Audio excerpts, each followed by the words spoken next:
Before we get started, we wanted to thank Liberty Mutual Surety for sponsoring this episode of Let's Get Surety. Liberty Mutual Surety provides contract and commercial bonds for all size companies and contractors around the world. Liberty Mutual is here for you today, tomorrow, together. For more information on Liberty Mutual's breadth of surety products and solutions, visit www.libertymutualsurety.com. Now on to our show. You're listening to Let's Get Surety. Let me hear your bonding talk with Kat Shamapande. Hey everyone, it's Kat Shamapande. Thanks so much for joining us for this episode of Let's Get Surety. I've got with me today my co-host, Mark McCallum, CEO of NASBP. Hey Mark, thanks for being on.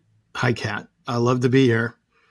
I know you do. And you're excited about today's topic as well, I'm sure. It's a fascinating topic and something I think a lot of people probably aren't thinking about, and they should be. So we're going to be looking into the Government Accountability Office and the bid process or bid protest process with the GAO. So to do that, we've got with us today David Timm. He's a senior associate with Burr and Forman. Hey, David, thanks for being on. Good morning. Thank you, Mark and Kat, for having me. Well, David, before we dive into talking about the GAO project bid process protests, can you just tell us a little bit about your background? Yeah, thanks. I've been doing claims and bid protests for my entire career. I started working for the Transportation Security Administration when I was in law school at GW, which is the premier government contract law firm in the United States. Or, excuse me, the law program, school. Yeah, exactly. And so I've really spent a lot of time, in the milieu of government contracts. And one of the things I find most interesting in the space is bid protests. And so I spent a lot of time writing and thinking about it. And I've had a couple of good opportunities in your field. I worked on this really important case for your profession called the Tojiak case at the Court of Federal Claims. And actually, I wrote about it for Surety Bond Quarterly a couple of years ago. Myself and a couple of other attorneys at my firm, Joe Cohen and Dirk Hare, litigated that, and it was a really big result relating to whether a wet ink signature was necessary. Yeah, it was a good result. We like that. Yeah. Yeah. And we'll make sure we include a link to that article if anyone wants to check that out and see what you guys had to say about the Tojiak case as well. So, and today let's talk about what bid protest looks like generally, just so we can give people a framework before we dive in deeper. So how would you explain the bid protest process? Yeah. So bid protest was when a disappointed bidder doesn't receive the award for a government contract. And when I'm talking about bid protests, I'm talking about it in the federal context. There are bid protests at the state and local level, and those are interesting, but they're their own animal. And so today we're focused on federal. Federal, okay. Yeah. Great. And so bid protest, it doesn't necessarily have to be a disappointed bidder, although that's probably the most common. Okay. So there's also these protests that take place before the solicitation is awarded. And those are pre-award or pre-bid protests, and those challenge the terms of the solicitation. So let's say it should have been a set-aside contract, or you believe that it should have been a set-aside contract, and you have some other issue with the way the solicitation was crafted.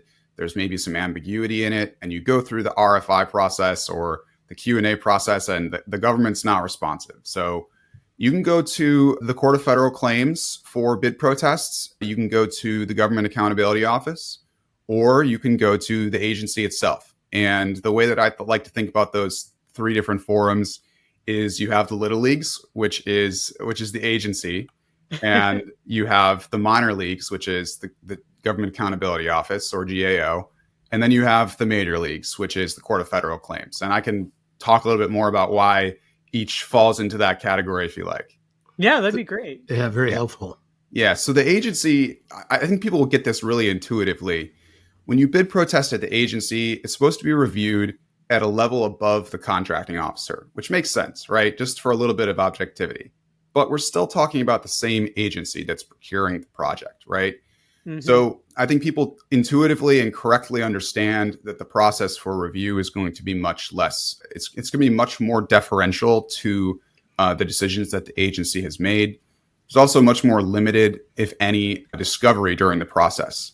So that brings you to the GAO, where it is an independent agency, right? And it's a creature of Congress created. Right. They do a lot of other things besides bid protests. But one of their main functions is to review bid protests. And they do it in a very quick way, especially compared to most other types of litigation. So GAO has a statutory mandate to resolve them within 100 days. And in addition, there's something really that a lot of protesters find very useful, which is the automatic stay of contract award during the pendency of the bid protest itself. Now, I think that GAO is a good forum and I use it regularly. It has a couple of other advantages. It's very like the agency. It doesn't take that much money to litigate there unless it's an incredibly complex bid protest. Part of that is the time limit. Part of it is there is less discovery at GAO as compared to the Court of Federal Claims.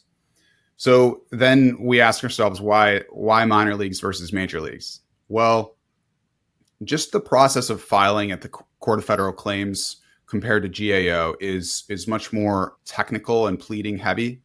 So while you can go to GAO, and we'll talk more about this later, as a pro se or without an attorney, it's very difficult or impossible in a bid protest context to do that at the Court of Federal Claims. And all of those extra rules and requirements and things you need to know that aren't obvious make it much more expensive from the litigation side. But the reason that it's the major leagues is not only because it costs more and the reasons related to cost, but it also, although they're interpreting the same federal acquisition regulations, neither one is bound by the other. So they end up with these interesting splits in decisions on identical topics. A good example is the key personnel requirement. At the Court of Federal Claims, if you change key personnel, they don't care if you change key personnel and you don't inform the agency. But the GAO, if you do that, you'll get the opposite result. You'll lose. So, there's lots of examples like that. But in almost every case, and I've written about this a few times, the Court of Federal Claims is better for contractors. So that's sort of the hierarchy there. Trying to use your baseball analogy, is there a certain batting average or success rate depending on the forum here? Yeah, that's a good question. So GAO is the most transparent about its results. And also the majority of protests in the United States are brought at the Government Accountability Office. Last year, there were about 1,700. And when you consider corrective action, which means that the agency admitted something was wrong and, maybe they changed the solicitation or maybe they award it to the contractor who protested, and sustained decisions where GAO gets to the end of the process and says, yes, the protester was right. Those two, corrective action and sustain, are 50% of the 1,700, plus or minus every year. It's for the last 10, 15 years, it's been around 50%. Kind of that range. Yeah. Wow.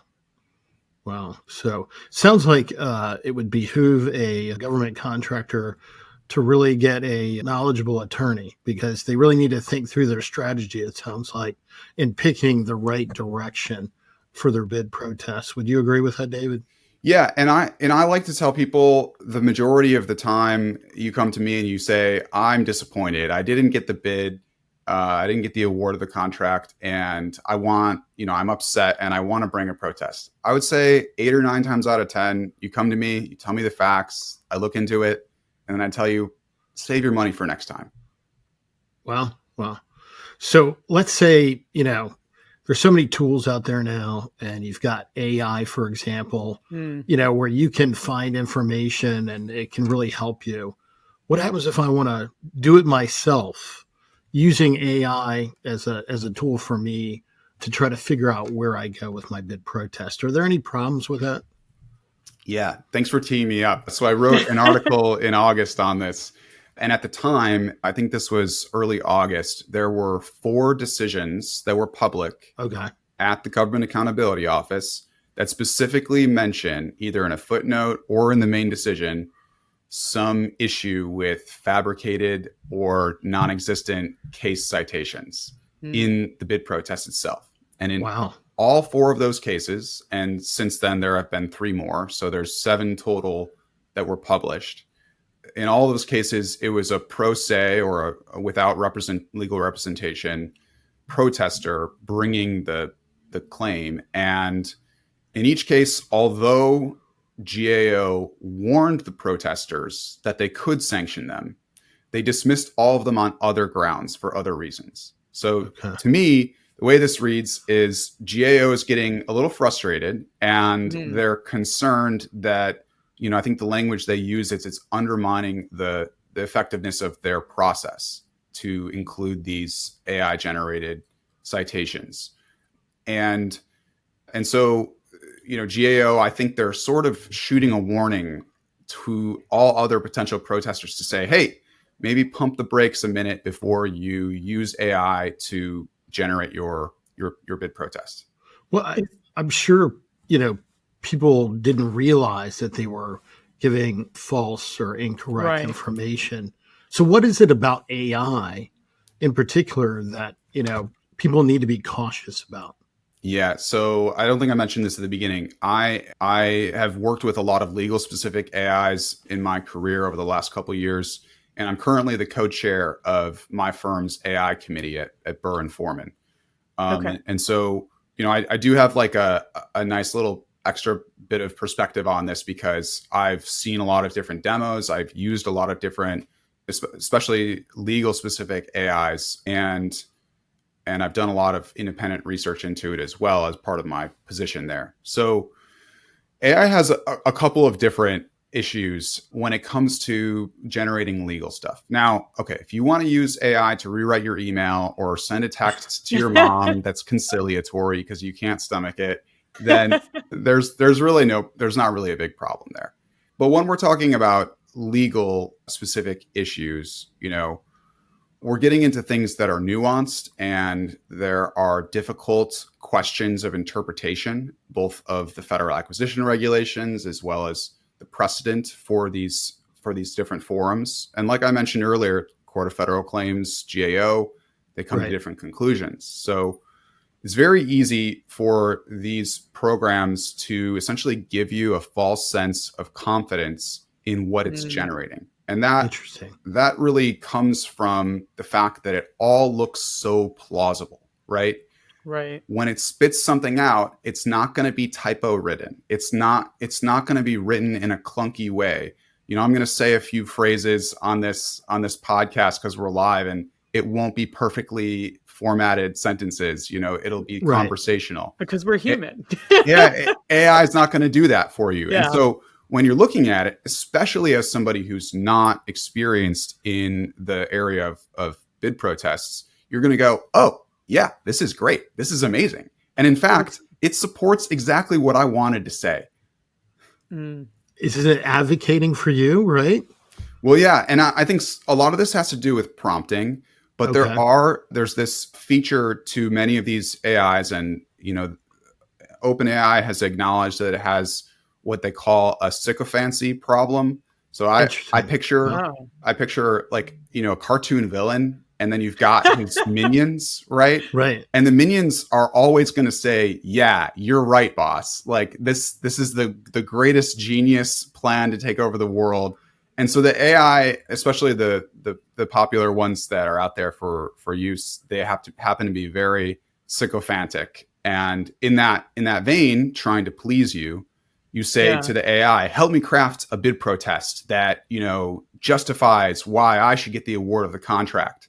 And these are large language models. So occasionally I'll talk about them as LLMs.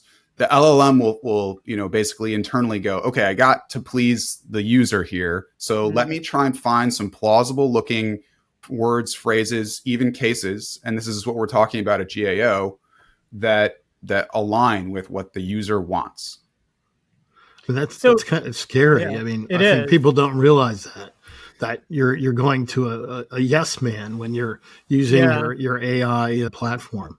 That's really interesting. And And it's because it's so plausible, I think, and because if you're not an expert in the area, it's very difficult to detect these, and they're what we call hallucinations. So Okay. when GAO is referencing potentially sanctioning protesters for these things, they're talking about either fabricated citations where it's just made up from whole cloth, right?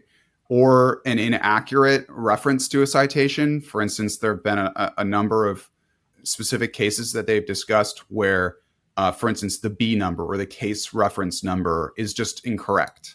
And so when you go and try and look up the citation, you don't find it, right? And let's remember what citations are for in this business. And in bid protests, precedent is very important. And same thing with citation to, the regulations. And if the citations are incorrect, they're not guiding you to where the authority is. And so everybody spends up a lot of time chasing their tails going, okay, I can't find this case. Did they make an honest error? Did they do a typo in the B number, or is this something else? And in a lot of these cases, I think it's going to be these large language models. Well, and I can see how, I as a layman looking at that wouldn't notice that a case citation is incorrect or that it's just a case that's completely made up. So in trying to be a yes man, the AI will, if it doesn't find an actual case, it'll just make a case up. Is that what you're saying? Okay. That supports you? Yeah. So I that's yes and no. There's like a couple things working together here, and let me sum it up in a couple different problems, right? So you've got hallucination, which is an issue with all large language models right now. So for instance, you would think everybody, oftentimes people say to me, oh, well, okay, so maybe it's having some problems now. We're at the early stages of this technology, but certainly it'll get better in the future. One thing that we know from a lot of research over the last couple of years is these large language models have been advancing and they've been getting better at specific things. They've been getting worse at hallucinating. Essentially, the additional complexity of these systems, they're introducing things like chain of thought and reasoning models on top of the large language models. But the fact of the matter is that at the end of the day, these machines are pattern matching, right? They're looking for what's the likeliest next word following, the word that I've got selected. And so while they're doing a couple other things on top and ultimately, it still just comes back to this problem of they're guessing the next word. Unlike you or me, we're not going to hallucinate a case, right? We just can't do it. Why would you come up with something that doesn't exist from your memory? It doesn't make sense. Wow. I mean, that's a little scary. And and you said, so the kind of yes man nature of what's going on. And then it sounds like they're very convincing. They're confident when they're providing this information, these large language models. Is that true? Yeah. So I started to talk about the several primary problems in the legal context. First one is hallucination. Yeah. We've gone over that. We've also talked about sycophancy, which is the yes man syndrome. And then it is like a combination of plausibility and overconfidence, or sort of an unwillingness to admit when it doesn't know, right? We're talking about a system that's guessing the likeliest next word. As much as people want these things and they appear as if they're thinking, they're not really thinking in the way that you and I think. And as a result, they end up saying things confidently and plausibly, and that lends itself to deceiving the user about whether they know or they don't know. A big joke here that I always make is lawyers will tell you to a fault, perhaps, it depends, or they'll have to put some percentage odds on whether your case is good or not. And the large language models are simply not good at uncertainty. So even if you keep querying them, are you going to get a similar mistake? A certain, it will continue down the path, perhaps even of the made up information. Yeah. So if you know or you guess that the citation is fabricated, for instance, and you challenge it. In some cases, I've had this experience. In some cases, it'll double down and it'll say, no, this is Really? definitely a real thing. In other cases, it will do the sycophantic thing where it says, oh, you're so right. I was so wrong about this. And let me fix it. Let me find another citation for you. But ultimately, even the best large language models that we're talking about here, even the legal specific ones that have access to the database, they're still hallucinating at rates of 17+% per 100 propositions. And so one thing that I think that, GAO is talking about sanctions in the context of citations. One thing that I think hasn't really been discussed as much is the fact that it's all facts, all propositions that have a chance of being hallucinated. So let's say that you generate a table and it has, different contracts that are similar in size and complexity to yours, and you're putting this in your bid protest. Well, there's a good chance that, or approximately 17 to 30% chance that in any given one of those tables, there will be a hallucinated fact or proposition. Wow. And that seems like too much of a chance to want to risk a sanction. Well, yeah, I agree with you. I agree. When it sounds like you said there are already 7 cases out there where this has occurred. So it's not like this is new to GAO. I can imagine you said sanctions, but just irritating them about having to deal with this. And from what you said, it's like, well, maybe it's enough irritation that they're going to find another reason to deny that protest. Yeah. And so there have been 7 cases that are published. There's an 8th that was referred to, an unpublished decision that was referred to, because there was one case that came out a month ago, I think in August. And in the case, it said, oh, and by the way, this is the second time we've had the same experience with this pro se protester. And they referred back to an unpublished case. So we know about 8, I suppose. I personally can't talk about it, but I know about other unpublished decisions that have involved at least allegations of AI misuse. And it's interesting. I've sort of got a running, database, little spreadsheet for my own use.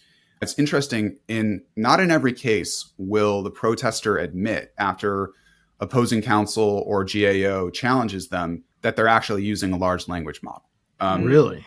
But the thing that GAO says is it doesn't make a difference to them whether or not they actually are using a large language model, whether they're using another tool.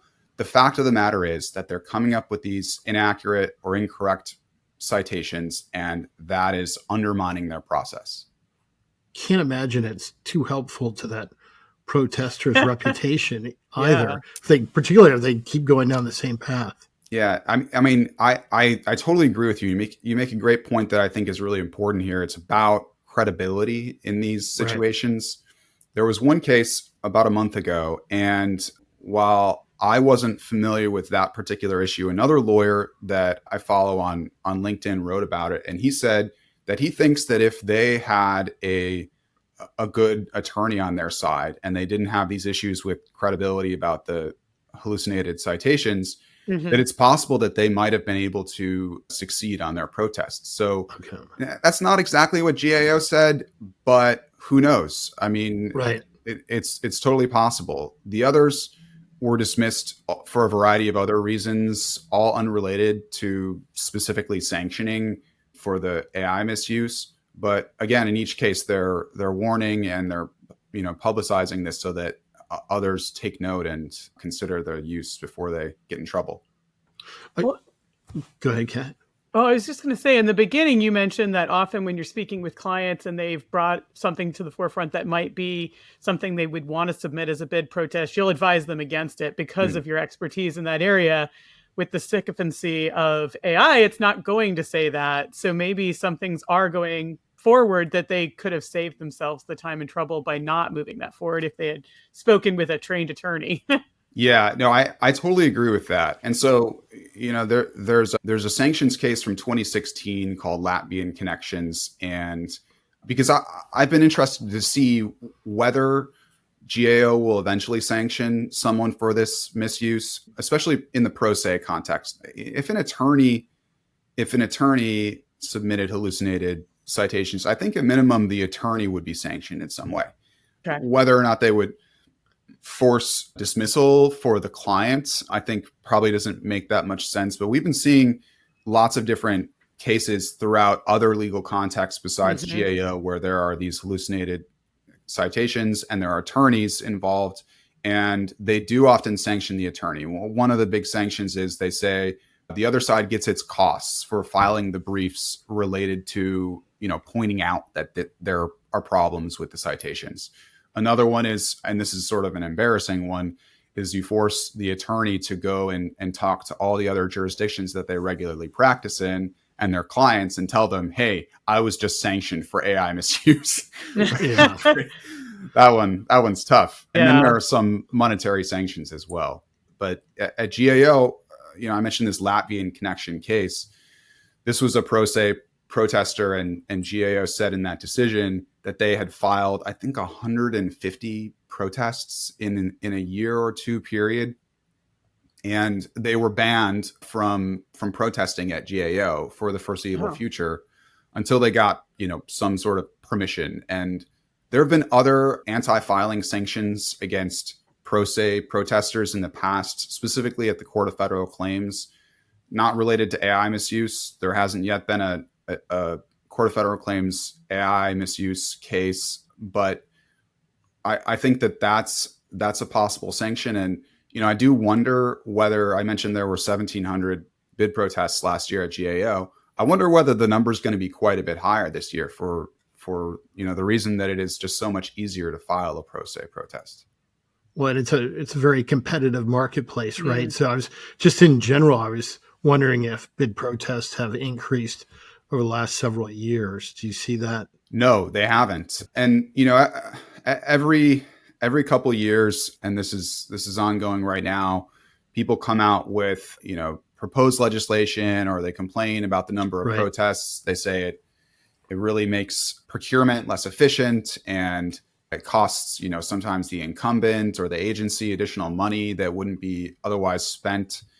But GAO put out a report, I think in June or July this year, and they were asked by Congress to investigate whether a system should be in place whereby the protester who files a bad protest, one that doesn't have any merit, should be saddled with the fees related to the protest. So potentially paying the incumbent, or sorry, not the incumbent, the potential awardee that's getting delayed on their contract, or reimbursing the agency for its legal fees, things like that. GAO came out firmly against that. And one of the reasons that speaks to your question here that they did so is they noted that, there's so many procurements every year. And we're talking about GAO, 1,700. So we're talking about much less than 1%, of all procurements are protested.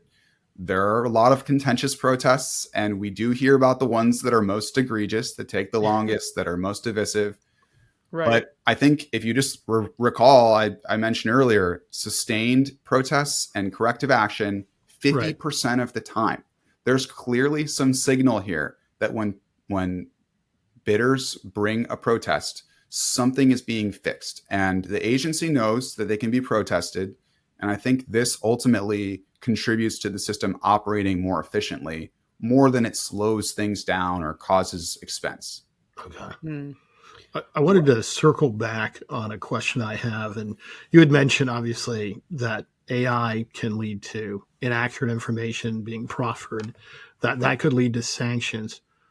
What about privacy in the standpoint of you're using a large language model, you're putting maybe sensitive information in that to come up with your approach or your strategy? What does that do? I mean, where does that private information go? Yeah, that's a great question. So it really depends on the large language model that you're using. But let's say that you're a free user of ChatGPT, which is made by OpenAI, and it's the most popular out there, or something like Claude. A lot of times these these programs, they send the data that you input into it and they use it to help train their model further. So the classic example, and this is what I tell people who are working with me, if you put things into one of these open models that go back and train the data, it's disclosure to a third party. So if you're working with me and I tell you something and you take that information and you put it into the large language model, it's potentially breaching attorney-client privilege. So that's one thing. Another thing is these systems are, they're very new, and there have been a number of interesting news reports where users who didn't think that they were sharing their, the details of their conversation, those conversations were getting indexed by Google. Oh, and wow. so they were essentially searchable for a period of time. I think they fixed this issue, but it just speaks to the possibility that these systems have vulnerabilities that can be exploited, either inadvertently or otherwise. And then, I think finally something that people don't really consider is that if you're in a dispute, those chats that are saved, they're potentially discoverable. So, let's move outside of the bid protest context for a minute, talk about like a claim. If you're taking information, about your case and putting it into a large language model, and the other side in litigation writes a discovery request that says all conversations relevant to the dispute with ChatGPT, you're going to have to disclose that. And Sam Altman, who's the CEO of OpenAI, has specifically acknowledged that that is true. Well, I love that point about another reason to get a knowledgeable attorney, to have that attorney-client privilege as you go and you formulate your strategy and what you're going to do. Will any attorney do here, or do you need an attorney that really kind of focuses on federal government contracts and in particular bid protests? Or is that something everybody knows about? Mark, yeah, you're really helping me out here. I personally am biased. I think that you should probably get a knowledgeable attorney that does bid protests regularly. Now, I will say, I think that this is an area of law. If you've got a very standard bid protest, it's possible that another attorney who doesn't regularly practice in the area can carry it through for you. I just worry, somewhat similar to, these large language models, that there's going to be little nuances or things that you miss out on. One of the reasons I write, for Surety Bond Quarterly, for instance, is I want to stay abreast of the recent changes in the law. And it's a quickly evolving space. Great example, federal acquisition regulations, the FAR, they're being overhauled right now. It's FAR 2.0, FAR overhaul. Yep. And, while we won't get into that too deeply, I think it's one of those things where they're changing the regulations. They say they're doing it to strip down and simplify. And the way that I often think about the attempts to simplify and rewrite is, well, it's sort of like a hydra. You cut off one head and a couple spring up in its place. And that's because you're breaking decades old precedent, potentially interpretation of the FAR, and you're introducing changes that folks haven't figured out. A great example is, I've got some clients who they refer to FAR 8.7 all the time, the Ability One set-aside procurement program, and they moved it. They didn't change any of the language. It's based on a statute, but they moved it from FAR 8.7 to 8.3. Well, we were happy to see that FAR 28 was left alone. That's dealing with the bonds. So we were happy about that. But that's a great point about how, particularly now, things are really in a state of flux, and there are a lot of developments happening, particularly in federal procurement. Yeah. Even though AI might make us feel confident that we can do this on our own, it's probably not a good DIY process. Don't be confident with AI right now. and listen, I recognize that I'm coming across as a little bit of a Luddite here, as a little bit of an anti-technology person. I want to assure you that's not at all my position on this. It's just that it has to be used in the right context. It's a tool. It has excellent capabilities. And I think that when used correctly, it can be really effective. So just to help those out there that might be considering a pro se protest, first of all, maybe consider an attorney. But if you insist on filing one yourself, The bare minimum that you can do to avoid a sanction here is to look up all of the citations that it generates for you. And what that means is very simple. And, everybody can do this, because you don't need a specific like legal research tool to find GAO precedent. They have a website. All of their published decisions are on there. So if your LLM spits out a GAO decision and it says this X, Y, or Z, well, you can look up the decision. You can literally just Google it or go to GAO's website, and you can check, is the case number right? Does it say what the AI says that it says? And and if not, then you need to change it. And that's really the bare minimum. Trust but verify with AI. Trust but verify. Well, David, it's been great having you on and just talking through how AI is changing the way bid protests are going in and what to be wary of in these scenarios. Hopefully we can have you back again sometime, because I know it sounds like this is going to continue to evolve over time as there's more changes to FAR and more changes to how the GAO responds. Yeah, well, Kat, Mark, it was excellent to be on with you and to talk about this issue. It's become a little bit of a hobby horse of mine, so I was really grateful for the opportunity. You've been listening to Let's Get Surety, brought to you by the National Association of Surety Bond Producers. For more information about the NASBP and its members, visit nasbp.org. Before we go, we just wanted to thank Liberty Mutual Surety again for their generous support in supporting this episode of Let's Get Surety. Liberty Mutual Surety provides contract and commercial bonds for all size companies and contractors around the world. Liberty Mutual is here for you today, tomorrow, together. For more information on Liberty Mutual's breadth of surety products and solutions, visit www.libertymutualsurety.com.